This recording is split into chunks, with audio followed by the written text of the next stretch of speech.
in a world where everybody has to stand out and be who they are. Maybe we need to shift the focus a bit. Maybe it's not always about I know what I like. Mm-hmm. Maybe there's an opportunity to check in and learn something new. Let's talk about it. Mama says namaste. Mama says namaste. Making a family can be easy and fun. Oh yeah, but raising a family can be a whole different story. From spouses to kids to the crazy daily grind, life often directs us away from connection and more into reactive chaos. If you're tired of that cycle and are seeking something beyond the picket fence blues, this is the show for you. I'm Ashley. And I'm Nathan. And we're here to take you from chaos to clarity by bringing awareness and intention into your home, not waiting for one day, and highlighting how the uniqueness in each of us strengthens all of us. Take a deep breath in and let's start a brand new day. With Mama says namaste. Okay, so as I was looking through all the many things that Nathan and I could talk about, I stumbled upon a blog post by Joshua Becker. He writes the blog Becoming Minimalist, and he has some great blog posts on just pulling out the complication of life and making things a little bit more simple. Remind you how simple it can be. Exactly. Yeah. We can complicate things. Right. So he had an article that was titled, Less I Know What I Like, More of What's Working for You. One of those articles that gets you completely flipped on your perspective, right? Yeah. Okay, so we just read it out loud, and Nathan and I have not discussed it at all. We've just read the article, and now you guys get to hear the discussion. So first off, just kind of a recap as to what the article is talking about. After you. You don't want me to put you on the spot for that one?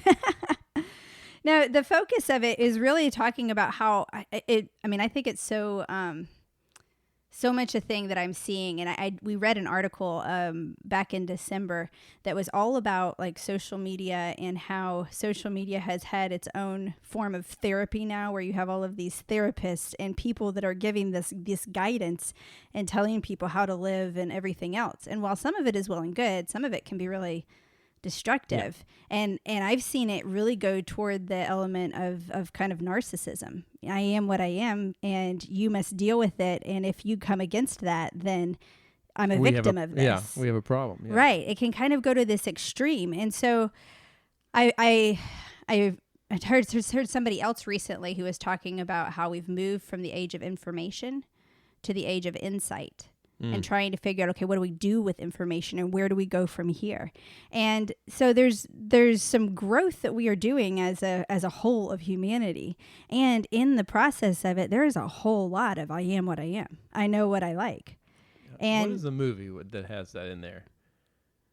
I am what I am. Popeye. Is there? Okay. That's it. Yeah, That's it. I'm Popeye the Sailor Man. I am what I am. Exactly. Yeah. And we talk about that with personality styles in general, that, you know, having a D personality style doesn't mean you have permission to be a jerk. It just means you learn and you approach things from a specific or from one vantage point, and you learn how to work with other people. Right. You like life processed in a certain way. Right. Exactly. And I like life processed in another certain way.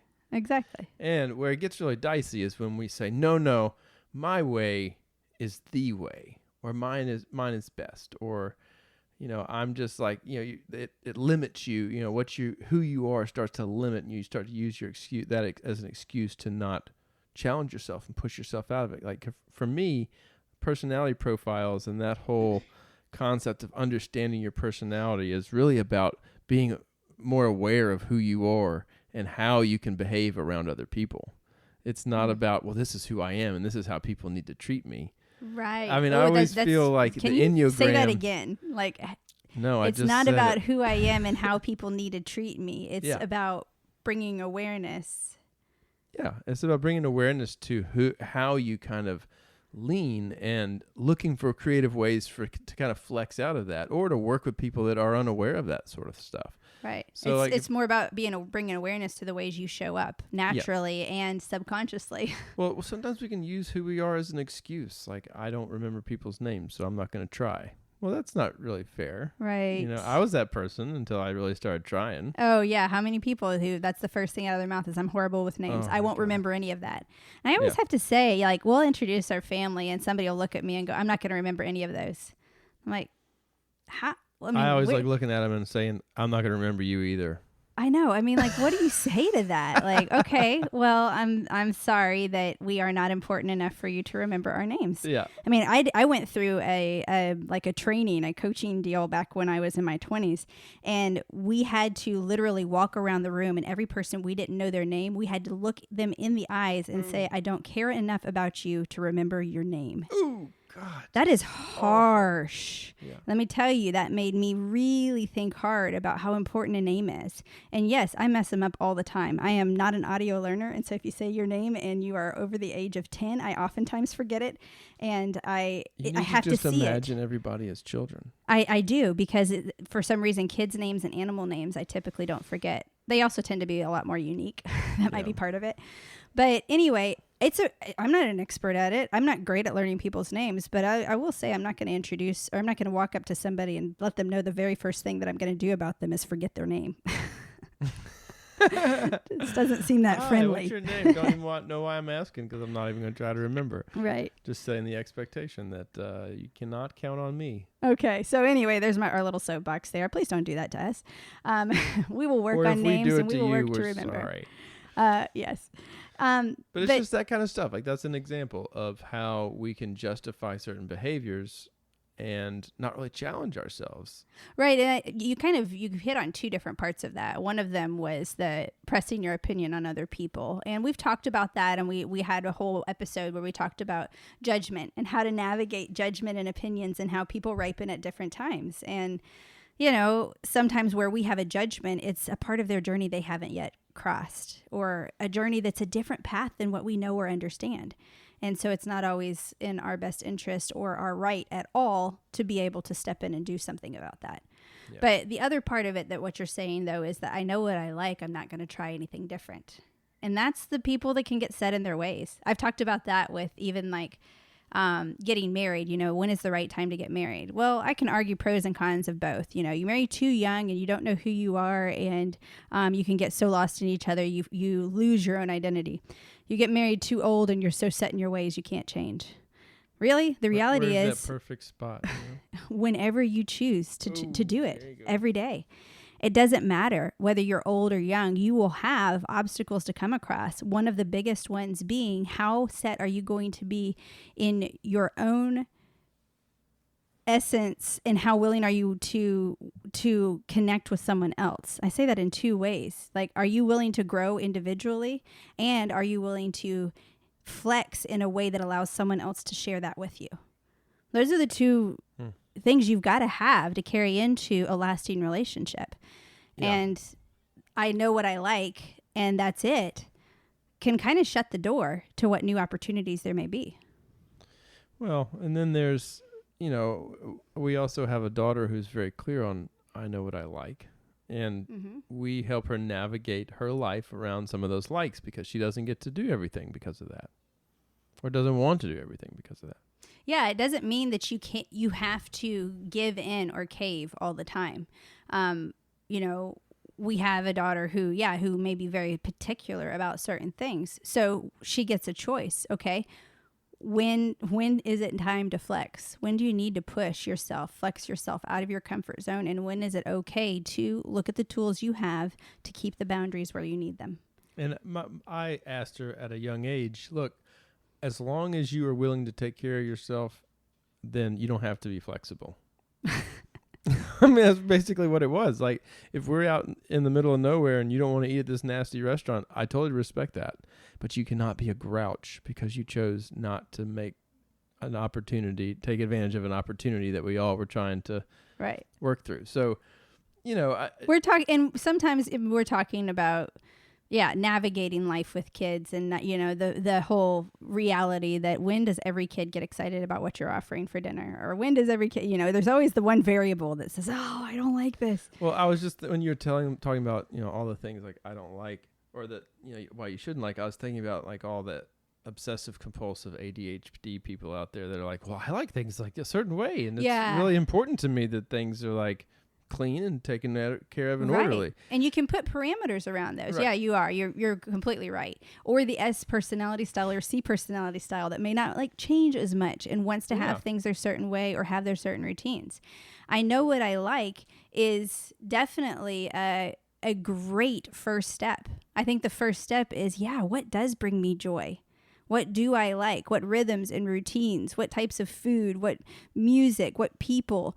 What topics of conversation? All of those things. Go ahead and figure out what do you like so that you have a clear identifier of what can bring you joy right now. For sure. Yeah. I'm just bringing that up for all the, I'm thinking of, the people out there, they're like, oh man, I like things a certain way. And, to just blow all that out and say, whatever. Yeah, you're right. Okay, so let's take all of that. Hold on to everything you like. And now let's simply open the door to how are you approaching others? Mm-hmm. Are you approaching others from the stance of just talking at them? Are you telling them everything that you like and your reality and your world and how it is? Yeah. Or are you opening it up? What could you get if instead of saying, this is what I like, you say, hey, what worked for you in this scenario? Right. Well, and oftentimes when you have these likes or these really what are expectations, it's kind of setting the world up to let you down in a lot of ways. And I think that sometimes, like I've worked with guys that, are just attacked by all angles and are telling these stories about how people have done this and they just came out and attacked them and wouldn't. And I'm sitting there thinking, well, I wonder what kind of energy you brought to the moment to create that. Because I've never walked into a situation like a car wreck or something, been like, oh my gosh, are you okay? Is everything all right? I'm okay. I'm so sorry this happened. I don't know whose fault it is, but is everybody okay? That's number one. Like approaching that. And that's how you have walked into one. That's how I've walked into one before. You've never walked into one like whose fault is it? Why did you do this? And so we create our own reality, and sometimes we forget that because of the things that we hold dear. We're trying to protect in ourselves. Mm-hmm. We're trying to give the child in us everything that it wants, and when the universe doesn't give that child what it wants, it gets mad and starts. Yeah, I was just reading a post or some comment today that was talking about how anger is one of our truest emotions because it's the emotion that protects the injustices against ourselves. Sometimes even when we are unable to do it ourselves, our anger will bubble up. I mean, our anger is that protective big brother almost. That's, that gets angry when you are wronged and when you are hurt and everything else. But also think about how you set yourself up to be wronged. Yeah. Like sometimes we do that. Right. But by trying, by being who, by kind of sticking to our guns and just being who we are. And so, I always... a lot of that is like taking offense. Oh my gosh, get so good and so offended where I know what I like and you're offended that somebody else, didn't read your mind? I mean, you can't assume first off that everybody is reading your mind and knows what you like, and number two, likes the same things. And so sometimes if everybody is sitting in their knowing what they like stance and my like is chocolate and your like is vanilla, where's the flex? I mean, where do we compromise? What can we do? Where's our solution? Yeah. And so you got to, having some kind of flexibility of going with the flow and not, holding to your guns all the time. I think really that's made things flow well for me. I mean, I always look at, life is kind of like a river, and you can choose your hardest to try to keep where you're at and paddle against the current and do all the things you got to do that, or you can go with the flow, or you can fight it and try to push against it. But whenever you feel pressure and tension in your life, for me it's a real indicator that I'm going against the flow of where I'm really supposed to go. Mm-hmm. And so I'm really I use that as a not necessarily a determining factor, but just as a signpost of there's trouble ahead, or I can get my feelings hurt easily, and I need to be aware of that and let go of let that person win where maybe I've been winning all the time. We're always taking care of ourselves that we sometimes forget to take care of others. And that's where, Yes. this can kind of get out of control is we're expecting everybody to take care of us. It's kind of, when you get really stuck in your ways, or this is the way I like it, and it has to be done this way. I'm not saying that's for everything. I'm thinking about like home repair. Like I want them to do it the right way, or the right way. I know. Again, But we don't talk in black and white. Clearly, we've never talked in black and white on this. I say never. We don't ever say never. Hey, it's not about a black and white of you never know what you like. You never voice what you like. Heck yeah, we do. We want to make a stand and share that. I just want the conversation to go beyond that. I don't want it to just be what I know I like. What can I learn that I might also like? And I think that's the beauty that we've found is by exploring other avenues and allowing ourselves to get uncomfortable or break things that we thought were very that held us in place, but asked for more freedom and explored parts of ourselves that we had never explored before. Like the outcome of that was very, very positive. I never regretted that. But sometimes if we get stuck staying in our ways, we would never have the opportunity to explore that. Exactly. And so there's parts of ourselves that we haven't even looked at sometimes because we've gotten stuck in how much we like the way we look. Mm-hmm. Yeah, so it's not that I know what I like is wrong. It's just the first step. It's not the end all be all. You're going to go from I know what I like to what else can I embrace? How else can I learn? What you're talking about with the river, we use the quote all the time, and it's by John O'Donohue. I would love to live as the river flows, carried by the surprise of its own unfolding. And when I heard that the first time from Nathan and his dad, I rolled my eyes thinking about it being the lackadaisical kind of easy flow, whatever goes sort of person. And I wanted drive. Well, I want to direct where the river flows. Mm-hmm. And I didn't really care for that quote, and I didn't fully get it. Yeah. And a lot of people don't. No, because it doesn't mean that you're just being tossed around and kind of life just happens to you with no intention at all. It is the fact that I am flowing with the river. I am moving with the river. I'm taking action, and I'm still within the river. Yeah. I cannot have my river jump over the mountain and over that log. I have to flow with the river. And that means sometimes there is a surprise around the bend of the flow, the river of life that I don't have control over. And so how am I going to respond in that situation? Am I going to allow myself to be carried by the surprise of what unfolds and have grace for growth in my life and permission to pivot? Yeah. I use those words all the time, grace for growth and permission to pivot. So am I going to do that? Or, yeah, like you just said, get mad that things are changing and right. Nobody's doing it the way we used to do it. Exactly. We can't, it is out of my control to stop the river of humanity. Our life, our people, our world is continuing to go. Whether I agree with it or not, it is flowing.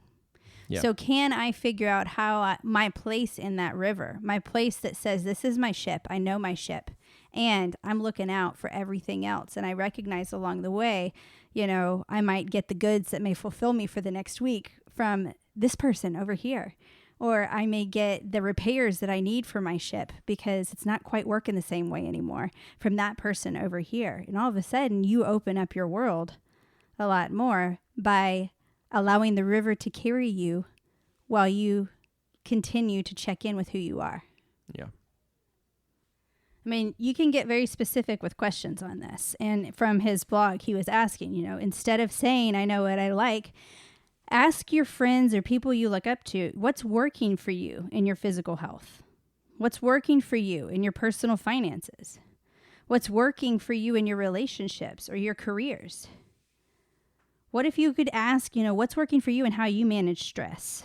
Or how did you restore that broken relationship? I mean, those are ways that you can go deeper in learning.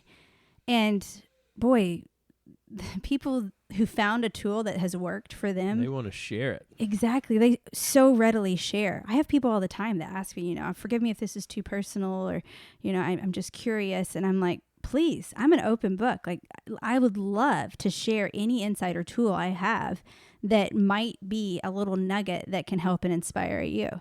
Not because I have the answers for everybody else's life. My perspective is different than everyone else's as well. So it's not like I have the one answer, but boy, if I can share an insight that may give you a little spark of inspiration that helps you create your own recipe of life. I was just going to say, it's just like a recipe.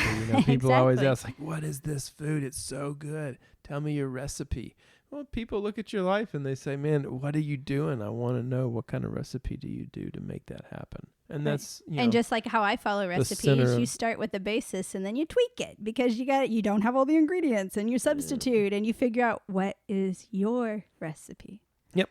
So we all have a way of doing it. And we, I think it's, being proud of the way you found some comfort in the things that you do, but trying out some things they'll challenge you a little bit is always a good thing. But to the same point of the article, one of the things that when I was in real estate that we really tried to remind ourselves is sometimes we want to work on the things that we're not really good at when we should really expand on the things that we're great at. Yeah. And utilize those to an advantage and see how they can be maximized. So, it's even exploring new ways in that area. It's just always trying and being willing to be open to that flow instead of being frustrated with the way things are. I talked to a lot of people down here in Florida that are frustrated with the way things are. And I said, well, a lot of it has to do with the way we can look at it. Mm-hmm. The way we choose to get frustrated by things. So our challenge this week is to shift your conversations. See where you can add in what's working for you. For everyone, think about that with your kids. When your child is sitting there reading for a while, what's working for you that has helped you to stay focused and really do, really be attentive and get your work done. Find out, be curious about the people that you care about in your life and ask them what things are working for them. You may get some amazing tools to help yourself. You may get further insights into how they are, who they are, and how they tick and what gets them motivated or encouraged.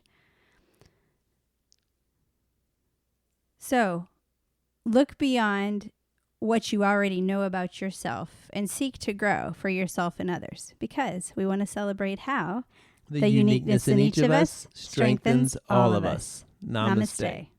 1, 2, 3. Up with the rising sun, already on the run. Mama says namaste. Life is a tangled mess, and you don't have to stress. Mama says namaste. 'Cause today I will stand up and be all the change that I want to see in this world. Boys and girls, you gotta have to stand up to be free. Namaste in your home. Take a deep breath in and let's start a brand new day. With Mama says namaste.